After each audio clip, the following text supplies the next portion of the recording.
Hello Pihu, good afternoon. Good afternoon.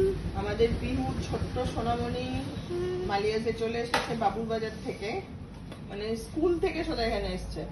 ও আমাদের এখানে, তুমি এখানে হেয়ার কাট করতে পছন্দ করো তো? হ্যাঁ। আর ওই দুষ্টু আঙ্কেলটা তোমাকে শুধু ঝামেলা করে? হ্যাঁ, দুষ্টু আঙ্কেলটা শুধু কানের মধ্যে কি গুঁজে রেখেছে যে কিচ্ছু কাজ ফাজ জানে না আর এসব করে ঝামেলা, তাই তো? হ্যাঁ, এটা আমাদের পিহুর বিফোর, আফটারটা একটু পরেই দেখাচ্ছি। সি, এটা হচ্ছে পিহুর ফাইনাল লুক। এটা হচ্ছে ফ্রন্ট, এটা হচ্ছে ব্যাক। পিহু, এই হেয়ার কাটিংটার নাম জানিস কি? এই হেয়ার কাটিংটার নাম হচ্ছে রসগোল্লা হেয়ার কাট, ঠিক আছে? কি নাম? Rasgulla haircut. হ্যাঁ, রসগোল্লাটা মানে একদম সেই ছোট রসগোল্লা না, 4 আনার নয়। এটা হচ্ছে 15 টাকা রসগোল্লা হেয়ার কাট, ঠিক আছে? এইভাবে আজ রবি, এভাবে আমি দেখিয়ে দিচ্ছি।